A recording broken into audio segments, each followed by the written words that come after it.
मदद करेंगे। जी भाई, माइक नंबर 1 से अगर कोई सवाल हो तो करें। मेरा नाम है त्रिविक्रम दास पालखे। मैं नौकरी करता हूँ यहाँ पर एक हार्डवेयर और प्लाउड के दुकान में। मैं आपका बहुत बार प्रवचन टीवी पे देख चुका हूँ, बहुत आनंद भी आता है। अक्सर आप का जो प्रवचन रहता है, जो हिंदू का जो आता है, आप वेदों से देते हैं, आप यानी जो भी वेदों से कंपेरिजन करते हैं। लेकिन हमारा जो वेद है वो अक्सर जो है वो स्वर्ग यानी जन्नत तक ज़्यादा करके ये करते हैं। लेकिन उसके आगे अगर हिंदू में अगर हम लोग जाएंगे, अगर सही में हिंदू भी नहीं बोलते, हम सनातन धर्म कहते हैं। जैसे आपने अभी व्याख्या किया था, नदी के पार के हिंदू उसको कहा जाता है। तो हम तो सनातन धर्म से है। तो सनातन धर्म में हमारा जो आता है, जो भगवत गीता, जैसे आपके अंदर जो ये है, जैसा बाइबल का आपने, इस्लाम का ये है, कुरान है, तो इसी तरह हमारा भगवत गीता है। और जो भगवान के बारे में जानना है, यानी अल्लाह के बारे में जानना है, तो अगर हमारा है तो भागवतम है। तो भागवतम से हम लोग हमारा चलता है सब कुछ। अगर ये है वेद, तो हमको स्वर्ग तक जाने के लिए है। लेकिन हमारा जो भागवतम है वो अल्लाह तक जाने के पहुँच तक है, यानी अल्लाह को हम सामने सामने देख के उनकी सेवा करने के लिए है। तो जो अभी आपने जो भी बोले थे, जो जवाब दिया था, अभी कर रहे थे औरतों के बारे में, माताजी लोगों के बारे में, तो हमारे भगवत गीता में भी लिखा है कि औरत को भगाता है तो उसको मार दीजिए। ऐसा नहीं है कि आपके इसमें सब में एक ही जैसा है। और आपका प्रवचन मुझे बहुत बहुत अच्छा लगा कि आपने जो कहा, जो लिखा गया किताब है, वो किताब के मुताबिक चले तो बहुत आदमी सुखी रहता है। बाकी तो मैं और कुछ सवाल तो कुछ पर्सनल पूछना चाहता हूँ, बाद में मैं आपको मिलके सब पूछूंगा, सबके सामने नहीं पूछ सकता। लेकिन आपका प्रवचन सुन के मुझे बहुत आनंद आया। हमारे हिंदू भाई ने कहा है कि वो काफ़ी मेरे तकरीर देखते हैं टीवी पे और प्रसन्न होते हैं, खुसूसन जब मैं हिंदू धर्म के बारे में कहता हूँ। और वो कहते हैं कि वो सनातन धर्म को मानते हैं। और सनातन धर्म में भी आपको शायद ये पता होगा कि सबसे अव्वल किताब भगवत गीता नहीं है, वेद है। भगवत गीता सनातन धर्म, अगर आप पढ़ेंगे आर्य समाज, आप आर्य समझिए, सनातन धर्म में बहुत से किस्म है। आपको इस्कॉन से मैं, इस्कॉन, बिल्कुल इस्कॉन, हरे रामा हरे कृष्णा, इस्कॉन, ठीक है। तो इस्कॉन का तस्करा करता हूं। मैं गया था एक बार कलकत्ता में, और कलकत्ता में तकरीर थी मेरी। उस वक्त बारिश आती है, बारिश तो हो गई, लेकिन मेरे साथ आने वाले थे इस्कॉन के हेड कलकत्ता के। हम लोग दोनों जाते एक वैन में, वैनिटी वैन, मतलब जो बड़े मैदान में, यहाँ तो माशाल्लाह मैदान के बाजू में काफ़ी बिल्डिंग है, तो बड़े मैदान में प्रोग्राम होता है तो कोई ग्रीन रूम नहीं होता है, तो क्या करते हैं, वैन लेके आते, बस इसमें मेकअप रूम या आराम करने के लिए कंडीशन होता है। तो मैं इस्कॉन के हेड के साथ में बैठा था, तो उन्होंने वही बात कही जो आपने कहा, हमारे लिए सबसे अव्वल है भगवत गीता। मैंने बोला ठीक है, और कहे का वेद भी ठीक है। तो मैंने पूछा, ये भगवत गीता हिंदू धर्म में दो किस्म की किताब है, एक है श्रुति, एक है स्मृति। श्रुति मतलब जो भगवान की भेजी हुई किताब, वेद और उपनिषद। उसने कहा बिल्कुल सही। स्मृति किसे कहते, तो उसने कहने लगा स्मृति कहते वो जो आदमी की लिखी हुई किताब है, मिसाल के तौर पे मनुस्मृति। तो मैंने पूछा ये रामायण और महाभारत क्या है, तो उसने कहा यह है स्मृति। बेशक बिल्कुल सही जवाब था, मैं भी तालिब इल्म हूं। तो मैंने पूछा, बिल्कुल सही कहते, ऊपर आती है श्रुति, वेदा और उपनिषद। स्मृति मतलब दूसरी किताबें, मनुस्मृति, इतिहास। मैंने पूछा ये महाभारत क्या इतिहास है, तो मैंने उससे पूछा गुरुजी ये बात मेरे इल्म के हिसाब से भगवत गीता एक हिस्सा है महाभारत का, 18 चैप्टर का, सही है? अरे बिल्कुल सही है, आप बहुत इल्म रखते। मैं बेशक। तो जब भगवत गीता महाभारत का हिस्सा है तो महाभारत स्मृति है क्या श्रुति है? चुप बैठ, स्मृति है बोला। तो स्मृति ऊपर क्या नीचे? तो बोले हाँ आपके पास इल्म है ना, इसलिए आप जानते। हम लोग को कहते हैं भगवत गीता ऊंची है, लेकिन हम सही कहते हैं ये भगवत गीता वेद का निचोड़ है।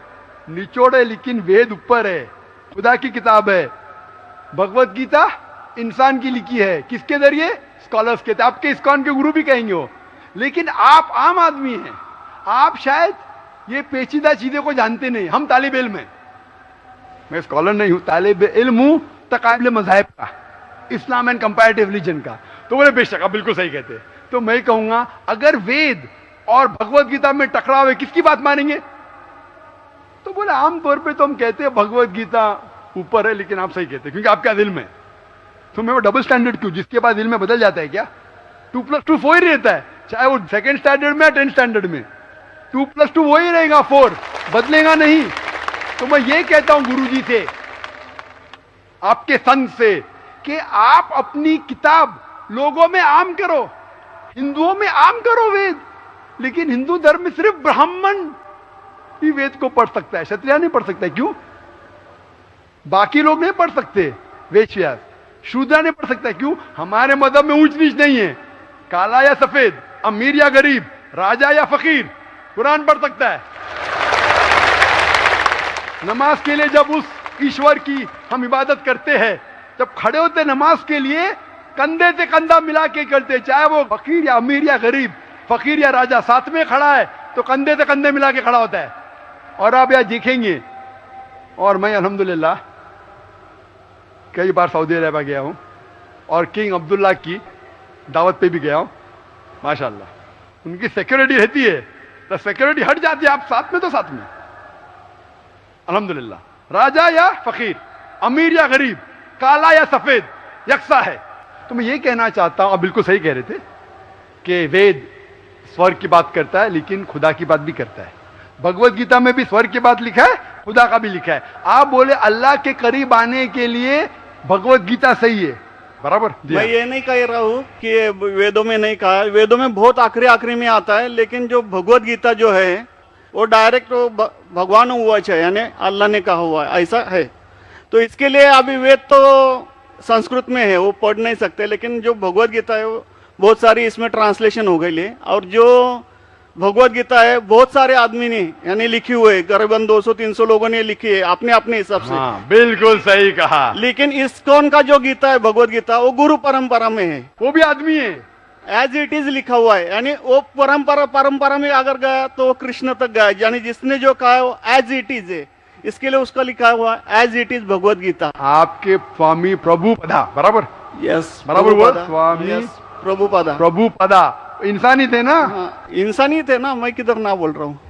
ये हमारा कुरान जो है ना, डायरेक्ट अल्लाह की तरफ से तो ना मोहम्मद सल्लल्लाहु अलैहि वसल्लम ने लिखा है। वही हम लोग ने ये कुरान जो है डायरेक्ट अल्लाह की नाजिल यूं बहू। इसलिए जितने भी दिगर मज़ाहिब की किताब है, जैसे वक्त जाने लगे बदलते गए। आप बिल्कुल सही कहते, 300 किस्म की किताब है, बाइबल सैकड़ों किस्म, हमारे IRF में 200 किस्म की बाइबल है। आप किस में मानेंगे? कुरान आप लो, कोई भी कुरान लो, इंडिया में, अमेरिका में, यूके में, हिंदुस्तान में, पूना में, हूबहू वही है। एक लफ्ज की बात दूर रही, आ की मात्रा, ई की मात्रा, जबर जेर पेश, वो भी फर्क नहीं है, फत्ता दम्मा कसरा में भी फर्क नहीं है। ओरिजिनल कुरान में तो फत्ता दम्मा कसरा था नहीं, लेकिन आज जब हम पढ़ते हैं माशाअल्लाह। तो मैं ये कहना चाहता हूं, जितनी भी किताबें पहले आई, आज भी आप बिल्कुल सही कहते हैं, भगवत गीता वेद का निचोड़ है। लेकिन जब निचोड़ होता है वो असली फल से कॉन्ट्रडिक्ट करे तो फल और अहम है। मैं बिल्कुल मानता हूं, स्वामी प्रभुपदा मानते हैं कि भगवत गीता क्या है? वेद का निचोड़ है। और वो कहते हैं, मैं भी पढ़ चुका हूं, आपकी Bhagavad Gita as it is पढ़ चुका हूं, उसमें ही लिखा, उसका ही ट्रांसलेशन था। भगवत गीता अध्याय नंबर 7 श्लोका नंबर 20 में, जो कोई दुनियादारी के पीछे भागता है वो गलत खुदाओं के पीछे भागता है। आपकी भगवत गीता में लिखा एज इट इज में, और उसका अगर प्रीफेस पढ़ेंगे उसमें लिखा है कि ये जो वेद है वो गाय है, बहुत से गाय है, और कृष्ण क्या है? दूध निकालने वाला इंसान। और दूध क्या है? भगवत गीता है। सही कह रहा हूं कि नहीं? प्रीफेस में लिखे है। कौन कहता है? आपके स्वामी प्रभुपदा। मुझे उसका ट्रांसलेशन पसंद है। अक्सर हमारे वहां भी माशाअल्लाह 50 से ज्यादा भगवत गीता है। मैं लेकिन स्वामी प्रभुपदा की गीता को पसंद करता हूं, अच्छी गीता है, इसीलिए मैं प्रीफेस कह रहा हूं। लेकिन उसमें भी लिखा हुआ है, उसके अंदर भी वो निचोड़े वेद का निचोड़ है। लेकिन निचोड़ मतलब नहीं कि असल फल को गाय को छोड़ देंगे, गाय चले जाएंगी तो दूध क्या करेंगे आप? गाय रहेंगी तो दूध मिलते रहेगा ना, दूध को लेंगे गाय को मार देंगे, दूध आपका खत्म हो जाएगा। भाई गाय को जिंदा रखो, रोज दूध लो, बराबर के नहीं? दूसरे बच्चे पैदा करेंगे गाय, लेकिन तो गाय को मत छोड़िए। इससे हमें पता लगता है, उसमें लिखा हुआ है, आपके वेद में लिखा हुआ है कि और एक पैगंबर आने वाला है। आपकी भगवत गीता में लिखा है चैप्टर नंबर 4 में वर्ष नंबर 7 से 8 में, यदा धर्मस्य, यानी युग युग में जब भी परेशानी आएंगी इस धरती पे तो मैं एक रूप हासिल करूंगा, अवतार। अवतार की सही मानी आपको मिलेगा वेद से, उसमें पता चलता है जिसे हम कहते हैं पैगंबर, आखिरी पैगंबर, आखिरी अवतार कौन है? कल के अवतार। अगर आप भगवत गीता में मानते, अगर आप वेद में मानते, आपको आखिरी अवतार कल के अवतार में मानना ही पड़ेगा, फिर ही आप कह सकते मैं असल भक्त हूं भगवत गीता का। वो तो है ही, आपने जो बताया कल के अवतार तो आने वाला तो ही आप है, मानते कल के लास्ट अवतार में आने वाला है। आ चुका है। और उसमें लिखा था कल के अवतार की मां के नाम क्या है? सुमति। सुमति की मानी अमन, अरबी में कहते हैं आमिना। मोहम्मद सल्लल्लाहु अलैहि वसल्लम के वालदा का नाम था आमिना। उसमें लिखा है कल के अवतार, चैप्टर नंबर, अभी हवाला भी दे रहा हूं मैं, टाइम मिल रहा है ना, कल के अवतार चैप्टर नंबर 2 वर्ष नंबर 5 श्लोक नंबर 5, 7, 9, 11, 15। इसमें लिखा है कि उसके वालिद का नाम है विष्णु यास। विष्णु यास मतलब खुदा का बंदा, अरबी में तर्जुमा करेंगे अब्दुल्ला। मोहम्मद सल्लल्लाहु अलैहि वसल्लम के वालिद का नाम था अब्दुल्ला। उसमें लिखा है वो इसी जगह में पैदा होंगे जो अमन की जगह है। हम मानते हैं कि मक्का एक अमन की जगह है। उसमें लिखा है कि वो उस फैमिली में पैदा होंगे जो उस इलाके के अमीर होंगे। हम जानते हैं कि कुरैश के फैमिली में पैदा हुए थे मोहम्मद सल्लल्लाहु अलैहि वसल्लम। उसमें लिखा है कि वो 12वीं तारीख माधव के दिन पे पैदा होंगे, वो 12वीं रब्बी अव्वल मोहम्मद सल्लल्लाहु अलैहि वसल्लम पैदा है। आगे आप पढ़ेंगे वेद में लिखा है कि उसके 4 करीब दोस्त थे, जिसका मैं जिक्र किया हूं। 4 करीब दोस्त मोहम्मद सल्लल्लाहु अलैहि वसल्लम के थे, जो हजरत अबू बकर, हजरत उमर, हजरत उस्मान, हजरत अली। मैं अल्लाह भी मौल, अल्लाह ताला की रहमत सब पे हो। किसके बारे में जिक्र करें? उनको सबसे पहली जो वही आएंगी वो आएंगी एक गार के अंदर। हम जानते हैं मोहम्मद सल्लल्लाहु अलैहि वसल्लम सबसे पहली वही आए गारे हिरा में। फिर वो करेंगे हिजरत, नॉर्थ की तरफ फिर से वापस आएंगे। मोहम्मद सल्लल्लाहु अलैहि वसल्लम हिजरत की मदीना जो नॉर्थ के ऊपर है, फिर से वापस आए। मैं तो 1 घंटा सिर्फ तस्करा कर सकता हूं मोहम्मद सल्लल्लाहु अलैहि वसल्लम हिंदू धर्म में, वक्त नहीं है। तो ये पूछना चाहता हूं, आप मानते क्या इस कल के अवतार में? आप मानते मोहम्मद सल्लल्लाहु अलैहि वसल्लम आखिरी पैगंबर है? मैं तो कुरान 3 बार पढ़ा हूँ साहब, मैं तो मानता हूँ कुरान को, वो बात नहीं है। मानना सिर्फ जरूरी नहीं, अमल करना जरूरी है। मैं कहूंगा मैं खुदा को मानता हूं, खुदा की बात पे अमल ना करता हूं तो बेकार है। मैं कहता हूं मैं मेरे वालिद से बहुत मोहब्बत करता हूं, वालिद की बेइज्जती करता हूं, वालिद की बात नहीं मानता हूं, वालिद से बदतमीजी करता हूं, तो क्या फायदा? आप समझ रहे ना? समझ रहा हूं मैं, लेकिन आपने कुछ पहले ही अभी 10-15 मिनट पहले ही आपने कहा था कि जो भी है कुरान है, वेद है और बाइबल है, कि जो जो उसमें लिखा हुआ है खुदा ने उसके ऊपर अमल करना चाहिए। तो मैं अपने इससे अमल करता ही हूँ, जो कुछ मानता तो हुई है खुदा एक ही है करके, वो तो मानता ही है। बिल्कुल मैं नहीं बोल रहा कि आपके लिए कोई खुदा अलग है, मेरे लिए कोई अलग है, या ईसाई के लिए कुछ अलग है। आप सनातन धर्म के हैं, मैं जानता हूँ सनातन धर्म में एक खुदा को मानते हैं। वो मानते खुदा की प्रतिमा नहीं, अक्स नहीं है, बराबर ये मानते। लेकिन मैं ये जानना चाहता हूँ, आप कल के अवतार में आप मेरे सवाल को घुमाओ मत। मैं जानता हूं, नहीं है मैं ये जानता हूं, सनातन धर्म के बारे में जानता हूं। पहले स्टेज में आप पास कर चुके, एक खुदा में मानते, बिल्कुल सही। मैं ये बात जानना चाहता हूं कि उस खुदा के अवतार पैगंबर, आखिरी पैगंबर में आप मानते हैं क्या नहीं मोहम्मद सल्लल्लाहु अलैहि वसल्लम? ये मेरा सवाल है। यानी मोहम्मद पैगंबर को आप मानते कि वो आखिरी पैगंबर थे क्या नहीं मानते? वो तो मानता हूँ मैं, मुझे मालूम है ना मोहम्मद पैगंबर आखिरी थे मोहम्मदन में। वो तो मानता ही हूँ। मोहम्मदन में ने आपके लिए, सबके लिए है ना। बिल्कुल सही। तो कोई धर्म, कोई एक मजहब का थोड़ी रहता, गुरु तो सबके रहता है। वो एक मजहब का थोड़ी गुरु रहता है कि वो एक मजहब के लिए, वो सब मजहब के लिए गुरु रहता, तो मानता ही मैं उसको। बिल्कुल सही। लेकिन ये कहना कि सब मजहब यकसा है हूबहू, ये सही नहीं। यकसानियत है, इसीलिए मैंने कहा यकसानियत पे अमल करो। आप बोलेंगे मैं सब हिंदू चीज पे अमल करूंगा, कई हिंदू जाते बुत परस्ती करने के लिए, आप नहीं करते, अच्छी बात है अल्हम्दुलिल्लाह, इसीलिए मैं आपको कांग्रेचुलेट करता हूं। आप बुत परस्ती नहीं करते, मैं आपको कांग्रेचुलेट करता हूं, मैं कांग्रेचुलेट करता हूं, क्योंकि सनातन धर्म बुत परस्ती नहीं करता है। अल्हम्दुलिल्लाह सुम्मा अल्हम्दुलिल्लाह आप आधे इम्तिहान में सफलता पा गए। अभी ये पूछता हूं मैं, जैसे आपने कहा आप अगर मोहम्मद सल्लल्लाहु अलैहि वसल्लम को आखिरी पैगंबर मानते हैं तो उसके पैगाम पे अमल करना जरूरी है। सिर्फ पैगाम को पढ़ना जरूरी नहीं, पैगाम पे अमल करना जरूरी है। अगर मैं कहता हूं मानता हूं लेकिन अमल नहीं करता तो कोई फायदा नहीं।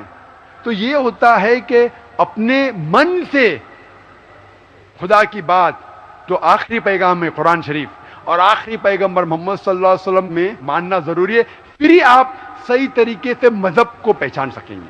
Hope that answers the question. नहीं, थैंक यू। कुछ बोलेंगे आपको? मुझे ये कहना चाहिए था, अभी आप बोल रहे थे अमल करना चाहिए, अमल करना चाहिए, तो मैं मोमिन बनने का पूरा कोशिश किया, क्योंकि मैं वो मोमिन का क्या रहता है वो 3-4 इसमें सुन चुका हूँ।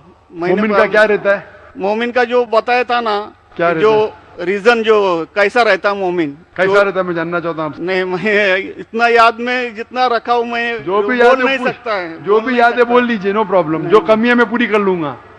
नहीं यार, जान लीजिए, अगर दूसरे को भी क्वेश्चन पूछना है मैं आपसे मोहब्बत करता हूँ, मैं आपको पर्सनली मिलता हूँ बाद में। अच्छा, बाद में मिलेंगे स्टेज के बाद इंशाल्लाह। ठीक है, हरे कृष्णा। बहनों की तरफ से कोई अगर सवाल हो तो गैर मुस्लिम बहनों को तरजीह दी जाए, उनको पहले मौका दिया जाए।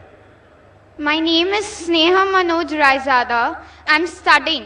My question is, I want to convert into a Muslim. I'm following Islam for a year now, and I have a problem. My parents